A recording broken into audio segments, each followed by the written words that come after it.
Congratulations to the boys in blue. Well done. 6 titles. Unprecedented. Undeniably the greatest age group side in the history of this beautiful sport. Sublime, mind blown, freakish, delightful, unimaginable, magnificent.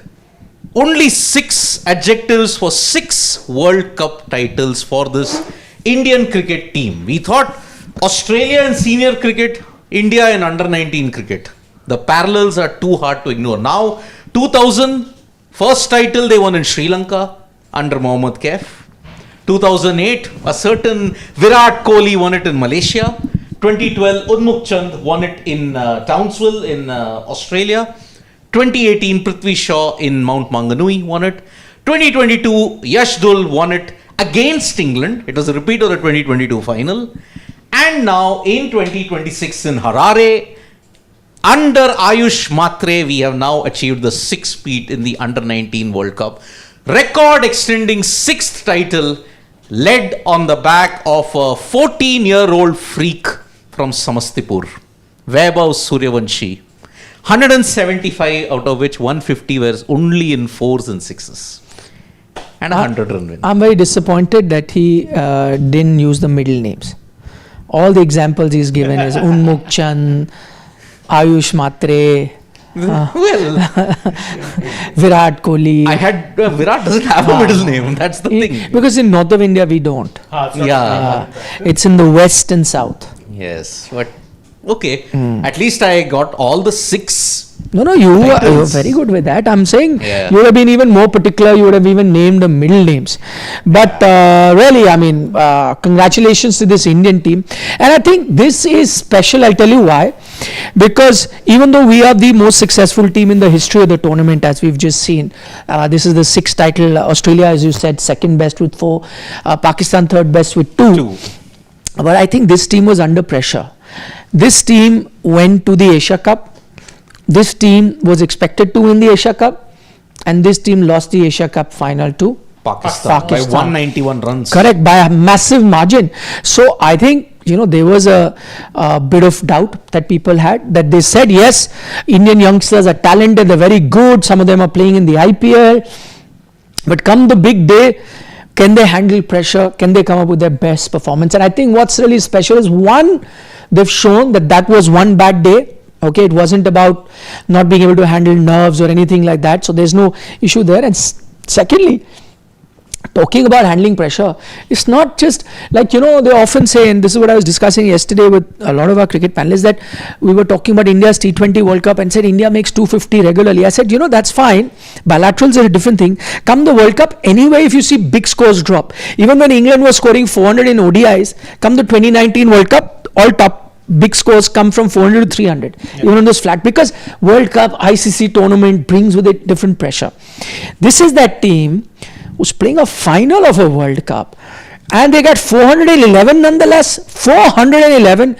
I think the only parallel I can draw to is an Australian team that come the big day, 2003, South Africa, come the big day, they will do something exceptional, and we used to always be envious of this fact. I think this team, it's not just about winning, which is great, they needed to because of, as I just mentioned, that Asia Cup, but the fact that they notch up 411 runs, if it wasn't for that partnership towards the end, the 10th wicket, the 7th wicket, we could have won by 200 runs. 200 runs. Yeah. No, but initially I thought they were 90 runs short, India, because the way how Vaibhav Suryavanshi was going, 500 at 25 over points, they were shooting at 10 and over. At one point I think it showed 650 as the projected score. 650 was the projected score. I was like, insane. That would have been insane. I mean, I was wondering whether Suryavanshi was playing the under 19 World Cup final or was he playing book cricket.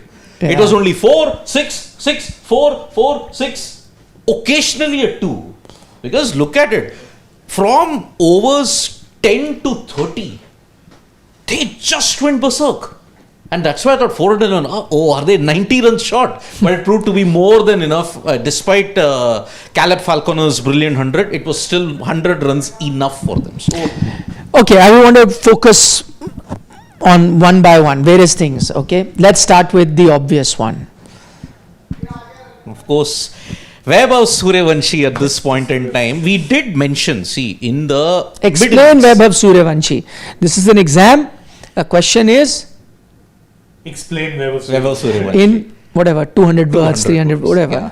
I mean, I have not, for the life of me, seen a kid at that age be able to not only time the ball, but hammer it, leather it. That's what scares me when I watch him. It's not just the fact that, look, he's not an unconventional cricketer. He's got maybe 5-6 shots which he goes for and goes for with great gusto. But if the execution is that flawless, what do? There were some balls I remember watching. I'm like, this is not a bad ball. Smack. I'm like, what is this guy doing? And he wasn't dealing. He didn't believe. Like I mean, we've grown up in an era of watching the Sachins, Dravids, later on a Kohli carry on that legacy. ODI, milk the ones and twos. Ones and twos? He hit 15 fours and 15 sixes. As mind-boggling kind of batting for a 50-over match. And the thing with him is, when he gets stuck, there's no in-betweens. It's like, he'll start, he'll hit a few, and then he just stays there. I remember seeing this in that match where he scored 100, the IPL. I'm like, okay, now he's going to slow down, and he's just like, no, I'm not slowing down. But that's what makes him so frightening. And I don't know, people will talk about his age and this and that. I cannot for the life of me remember anyone at grade cricket being able to hit the ball that well with the kind of timing that he has, because not all of it is power. Yes, there's power, but he knows what shot he's going to play, meets the ball at the right point, and my good God, it's like watching a tornado just tear through. I remember seeing some posts on social media where someone asked us, like, at what point does this get classified as abuse? Because that's basically what it is that he's doing. You may as well have retired him out when he got past 100, 120, because they were still never going to try and come close to chasing it. What to say? He leaves me... It's spellbinding cricket to watch at times. It's destructive, but it's like a train crash. You can't take your eyes off it. 100 of 55. He thought that was dazzling. No. His next 75 had to come in 25 balls. 15 fours, and looking at the sixes, nothing is mistimed. His coach, when he had come, even at the very beginning, when he was picked in the IPL auction also 1.1 crore, he did mention his six hitting. And we saw even in the IPL the kind of power that this guy has. Today, when the spinner came on, that's it, beast mode. I want to tear him away. I want to tear his confidence into smithereens. That's it. Farhan Ahmed was the guy who was subjected to the most brutal onslaught by Vaibhav Suryavanshi. And all those sixes, that entire arc from mid-wicket to long off, it's his. But for me, that second six that he hit, we thought short ball outside off, maybe that's his weakness. Look at the power. It's short and rising. He's on the crease. He's like a Sehwag. Stand and deliver. Carves it over deep point for a six. The England players have no clue. Hold on, that was supposed to be his weakness. We are bowling there. He's carving me over deep point. Where do I bowl? They lost the plot. At 30 overs, they had gone past 300. Suryavanshi had deflated them 80 balls of absolute butchery. Done and dusted. I will classify him, I use that word when you're doing the TV live, as a freak. And oftentimes there's a negative connotation that comes with it, but there's also a positive one, which means that he's nothing like I've seen anything before him. As I said, there have been many attacking batters that this game has had, from Viv Richards to Sachin Tendulkar and, A.B. de Villiers. You can go on and on about many attacking batters that have mesmerized the world of cricket. But I don't think I have seen this sort of a batter before this, who has not a single defensive bone in his body. Does not have it. The names that I've taken were also good at defense. They would plan their attack, when to go, when not to go. He doesn't have a defensive bone in his body, and that is a rare thing. A second thing that's so rare about him is, which I haven't seen anything before him, is that certain balls are not meant to be hit for sixes, are not meant to be. You cannot hit them. I know this for a fact that you cannot hit them. Even if you have to hit them, like A.B. de Villiers would oftentimes show, that you'll have to move around the crease to come into a position that allows you to hit certain balls, right? The first time I remember when somebody hit the uppercut, Sachin and Sehwag, you were like, this short ball outside off was not supposed to go for a 6. They used it, the pace, and it went for a 6. It was something new. Like, this can be done, because a short quick ball outside off is not supposed to go for it. Used to be like that, right? But I think that was just the start. What this guy is doing, I remember that one delivery that he hits for a 6. One of the English fast bowlers, I forget his name, bowls a cutter. Okay, cutters are tough to hit, and it's a cutter that is picked in the center of the pitch, right? It lands in the middle of the pitch. It's a cutter. That cutter is coming slowly. Now when it's coming here at that pace, it cannot be hit for a 6. At best, I could try and hit it, pull it, it'll go up, it'll sky, it'll be out. Or I could use the slight pace of it and people try to hit it over the keeper. Just few things. It's not supposed to be. He hit that ball for a flat batted this high, 6 straight. Straight. It's a cutter, short, bouncy, loopy tennis ball bounce. You cannot hit it. All of you have played cricket, not tennis ball but leather ball cricket on a full ground. That ball cannot be hit for a 6 straight. You can deal with it in a few different manners. He hit that ball straight, and when he hit it, I thought there's no way you can time it. It's a slower ball, no? It's loopy. Like, how will you time it? You need timing, some pace on the ball to hit a straight 6. And when he hit it, I was like, gone. Too adventurous hitting. That ball kept traveling, goes for a 6. I was like, no man, this is not something I've seen in my life, and this is what Vaibhav Suryavanshi is doing, which is why I think he is an absolute freak of a player. That wasn't the only time. There were a few times even for the spinner also, I'm like, oh, he's got too much elevation on this. Is it going to be caught or is it going to be safe? No man's land. It's flying over the hoardings. And I'm like, what power is he generating that he's getting to flight that much, still sail over the ropes comfortably, and then the bowlers are looking clueless? Because at that point, what do you do to him? You've tried every weakness. You're even bowling balls saying, okay, let's be ultra defensive. Let's try not getting hit for a 6. And this guy's going and hitting him for a 6 anyway. I mean, if you look at that shot that Vaibhav Suryavanshi hit, it kind of took me back to something what even Sachin did in the Ranji final. Bombay versus Haryana. Chetan Sharma was bowling. It was a short ball. It was a 4th innings in a 5th day. Tendulkar just flat bats it. Same. It's kind of like a cutter. He flat bats it. It's traveling, and it's hit the roof of the Wankhede. It's hit the roof. So that is the thing that we are looking at this point. So I kind of got reminded of that. It's just going. It's just not coming down. That is the brilliance. And I'm like, though that one shot over deep point, that 1-2 straight down the ground, I just can't make head or tail of how can I bowl to this guy. He's a nightmare if I have to bowl to him. So 175 for once in a generation knock. I mean, again, the other thing I liked about him today, first 24 balls, 24 runs. And again, this is something that I've not seen from Vaibhav Suryavanshi. Wherever he's played, he comes, he looks to attack. And I'm not saying that he needs to change his game. I'm not saying that he needs to be careful. I think the fact that he realized it's a big final, the fact that he realized maybe I have to carry the weight of this team. I am the X factor. And, oftentimes, the only criticism sometime that would come his way used to be that, he is a bit brash. And, this was a big game. We needed more from him. He's not got, and you've lost the game. Right. And so you would say those things. But not anymore. Not anymore. I think this is for that rare occasion where he has said, okay, I will carry the shoulder, the entire burden of the team. So 24 balls is all he needed to get his eye in, and I think it's a smart strategy because he can change gears and accelerate that. Run rate will never be an issue going forward. So he said 24 balls is all I give myself. If I'm there, after that I need another 24 to fix the entire inning.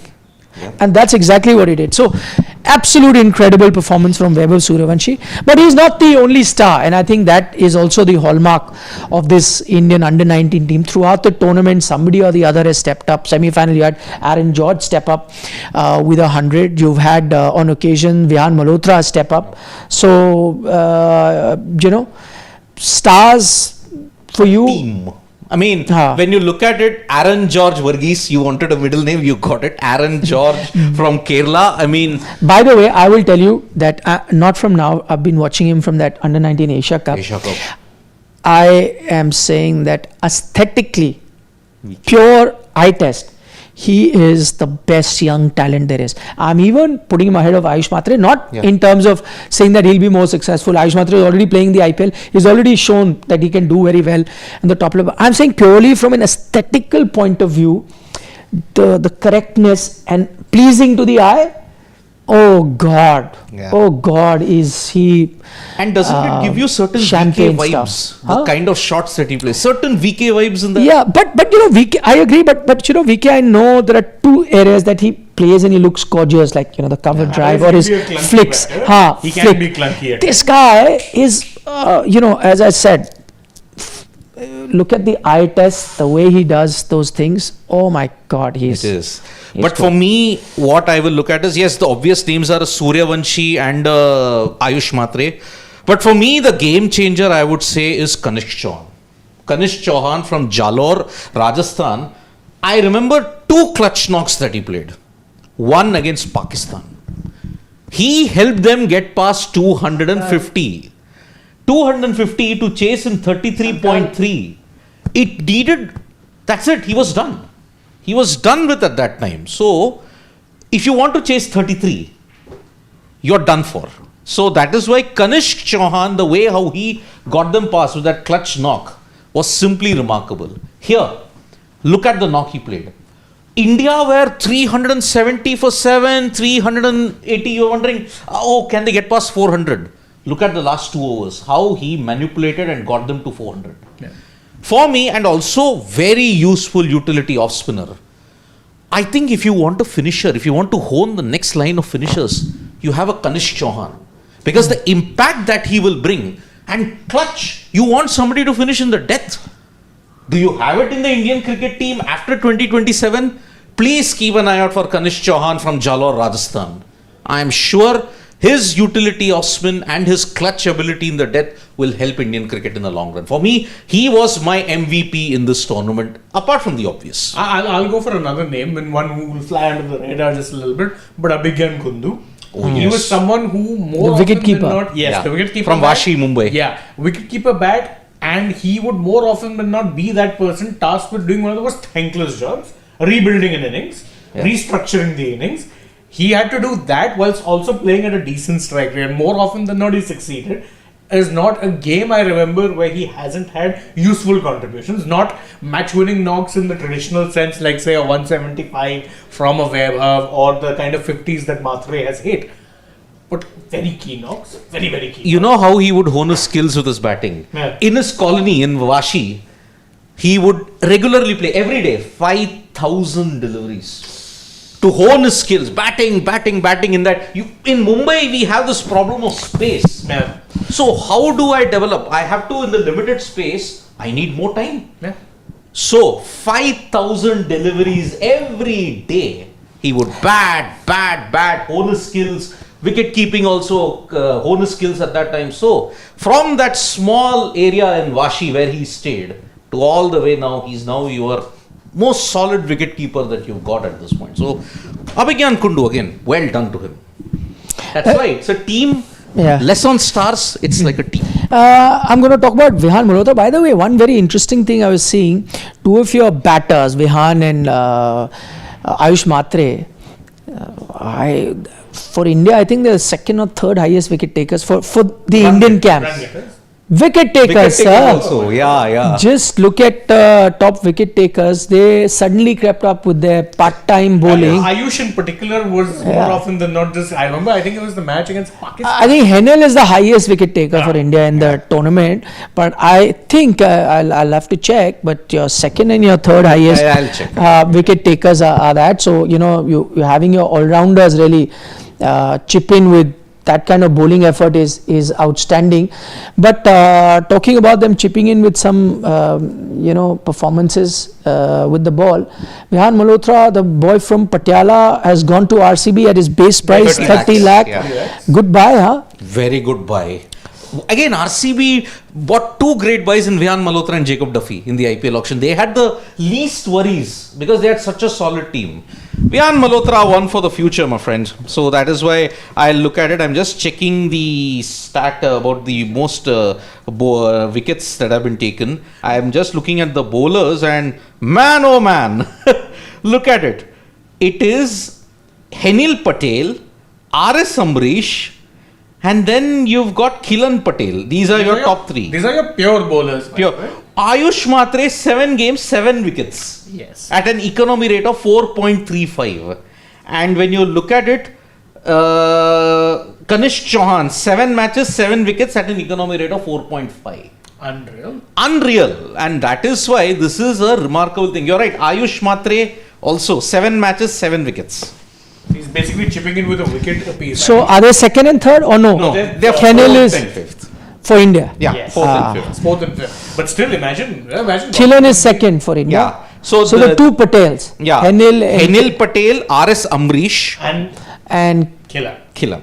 Kilan But Patel. imagine a Gautam Gambhir watching this lot of part-time bowlers. He will be licking his lips, Yeah. rubbing his hands in glory, saying that, oh my god, I've got so many guys who can bowl. Yes. Yeah. Indeed. That's why anybody could do everything. Even an R.S. Amrish, whose idol is Ben Stokes, I mean, he had one game where he scored 29. Yeah. Apart from that, he's not a batter per se, but then he's trying to become a batter. But tall, fast bowler from Chennai, trying to trouble you with his bounce. Look at the way how he got the bounce factor there at Harare, sticking it in the wicket. I'm very excited with R.S. Amrish because a tall, fast bowler, who do we need that more often? And who can trouble batters with pace and bounce? We need that a lot more. So yes, it's a team made of stars. It's not only one star who's made the team. So tremendous from this particular bunch that we have. I can't wax lyrical about them enough.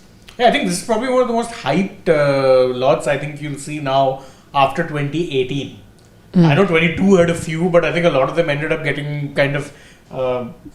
None from the 22 batch, by the way, have made it to the have come Indian. even anywhere close. That's my 2018, see, look at it. 2008 was the golden year. You Yeah, got you had Virat, you had Ravindra Jadeja, Siddharth Kaul made it to the... Manish Pandey. Manish Pandey was in 2010 also. Yeah, because that was the time when the rule was there prior to, let's say, this thing where you could only play one under 19 World Cup. Yeah, so Manish Pandey played 2010 and KL Rahul played 2010. Okay, 12 was the batch which was the most unluckiest batch of all. Yeah, the Unmukh Chand batch. Nobody. So that is the thing. So this is the problem that we've got. So what has happened here? Number one, 2012 you didn't have any. 18 Shubman, Prithvi, 16 you had a few. Ishan, Rishabh, Washington. So 3 was in that particular bit. Okay. Then 22, none. 20, although you had some people. Bishnoi was there. Jaiswal was there. Then I think Atharva Ankolekar wasn't there in that sense. So 2. 24, Mushir Khan is there in the sidelines when you look at it. Yeah, but he mostly IPL. Try and share the mic with Siddharth. Oh, Sure. Okay. No, or we can just take. Might have another. No, just share the mic with him.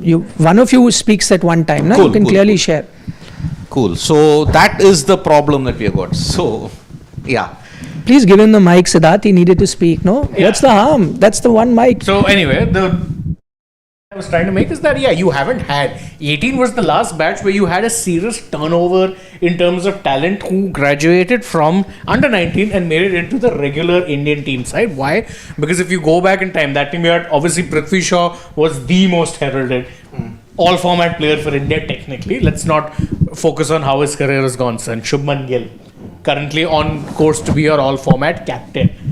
Arshdeep Singh. Then you had a Rian Parag. That's 4 players there who have already made it there and thereabouts. I think that was your most successful batch after a point. 16, Ishan Kishan, Rishabh Pant, Washington Sundar. Yeah, so I think that, but 18 was that one time where I think you finally saw a lot of these guys also get big IPL contracts basis their 2018, because again, Shaw was picked off that, so was a Gill, so were the 2 pacers, Mavi and Nagarkoti. Lest we forget, thanks to a rather faulty speed gun, they ended up getting tagged as bowlers who could hit 150 plus. Scroll slightly higher, I think an Anukul Roy was part of the same one. He's finally coming to the fringes of things. He was another one who was there as well. Arshdeep, of course, now was your first bowler to take 100 T20 wickets. So you've had some good talents come through from there. 22, 20, not so much. Even 24, probably not as much. 26 could be that batch, I feel. Yeah, you have a Matre who can make it. Suryavanshi, definitely. We mentioned in the mid innings, Nikhil, and I want your take on it. I would say that if Vaibhav Suryavanshi has a great IPL, would it be any harm to fast track him in the T20I side? Now that we don't have any kind of vacancy in the ODI setup until 2027, does it make sense now if you have a great IPL? Because Vaibhav's had a good 2025 IPL, plus he's had a good 2026 under 19. Get a good IPL. Why not fast track him in the Indian T20 setup? No, I think you will have to look at that for sure. But I guess you would want to fast track him if you were struggling for that spot. Right now with an Abhishek as well as a Ishan batting the way you're not desperately looking for someone. Oftentimes you're desperate to fill in one slot that you go with one particular player, and or even if he's young or raw, you say let's play him. But I agree, this IPL will be a true test of Vaibhav Suryavanshi. Let's not forget that we're all impressed with him, we're praising him, but again, this is still an under 19 level. I can think of so many names that have come through under 19, some who've done very well, some we've forgotten. I don't think Vaibhav is in that category because he's also playing the IPL and doing well. But when he now plays for the second season with the big boys, once everyone's really figured him out, I see the talent there. I see no reason why he should not succeed, but his true test will be this IPL. If he does well, I don't mind if India can look at having him play certain series where they almost send their A squad. It's not counted in A squad, but some series you don't play a full-fledged squad. Rotation, right? You rest, you make him play, or even if you're playing a full-fledged team, I don't mind him being with this squad. I think the fact that he'll be with the big boys, travels with them, does nets with them, will do wonders to his confidence also going forward. So this is something that they can look at. Also, I'm sorry, I forgot one name, and I can't believe I forgot, from 2018. Abhishek Sharma. It's part of that side. He flew under the radar because that time the focus was all on the Gills and the Shaws. Abhishek Sharma, your best T20I batter right now. Indeed. I mean, 6 years later, he got a big opportunity in the IPL. He's not looked back since. So, allegedly, Ricky Ponting had begged Delhi Capitals to not release him when they made that trade because they had traded him for Shikhar Dhawan. 2018, he was part of the Delhi Capitals. Thereafter, they traded him to the SRH side because at that point, Shikhar was part of SRH. So they sent 3 players for the trade. 3 players. They sent 3 players, one of whom was Abhishek. And at that point in time, Ricky Ponting recently claimed that no, I basically begged the team not to trade him because I could look at him and see there's a superstar in the making. But they didn't listen and they chose in fact to actually trade him, saying okay, no regrets there. But you could tell that he was something special. I mean, yeah, what a swap. I mean, if you look at it, yes, it's Delhi's loss again. When have we heard that before? So this is the thing that we've got. So remarkable. I mean, an under 19 World Cup, I mean, when you see India's dominance, it really warms your heart. But again, there's a dark underbelly. Not everybody can make it to the Indian But that's the reality of how it works also. It's never going to be a case that everyone from this side will make it to India. Not a chance. Not a chance, indeed. So, Study Hub is like saying, today I saw your interview with Rishabh. Sad you didn't mention test cricket issues as media, why only YouTube analysis? But if gotten chance, why not ask direct?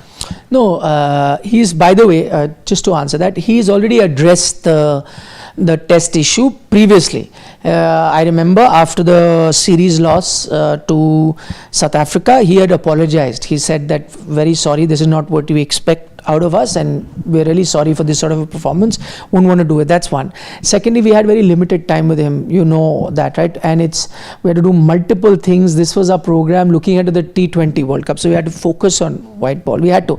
Otherwise, by the way, I just let you know, I wanted to ask him so many things, which I didn't. I wanted to speak to him about Mohammad Shami. What did he see in a Mohammad Shami that LSG has picked him? Indian team doesn't want to have him. They picked him for 10 crores. I wanted to ask him that. I wanted to ask him about Arjun Tendulkar. What was the thought process of having an Arjun come and join LSG? He's the captain. There were multiple things. But the thing is, there were 100 things under the sun. If I get time with Rishabh Pant, I could go on speaking to him for 2 hours. But we only had very limited time with him. And in that, we had to focus on the issue at hand. That whole program was looking at the T20 World Cup. So we kept it with his memory, him missing out on the T20 World Cup, last T20 World Cup that he had won, what he sees might happen here. Those kind of things, his accident. And it was more Rishabh Pant, the person. There'll never be a time where, you wouldn't miss a thing or two. But as I just told you, there's so many things I wanted to ask. I know. But how do I fit all of that in 45 minutes? Only 45 minutes. Yeah. Not enough time. Yeah. And with 2 other anchors sitting next to you in the end. Yes, and again, we had to, all 3 of us had to coordinate in a way that we keep the focus as to what the subject is at hand. Suddenly, if you go to test cricket, then, that takes, it's not just one question, by the way. That would, if you raise a question, 2 other will also, that spiraling will take 20 of minutes. questions, yeah. 15 minutes. So you have to be very mindful of all those things. Correct. Ashish is saying, people who could not win World Cup as players are winning as coaches. Kudos to the likes of Rahul Dravid, Hrishikesh Kanitkar, yes, VVS, Sunil Joshi, well done India. Amul Mazumdar. Never even got a call up. Won India their first ever World Cup as coach. Yeah, I agree. Yeah. By the way, I think Hrishikesh Kanitkar, unsung hero also, very quietly works behind the scenes and does the job. So He was super stuff. The one way you would see Kanitkar as a man manager was his 2 victories for Rajasthan in the Ranji Trophy, back to back, that they won. It was Kanitkar who led that turnaround at that point.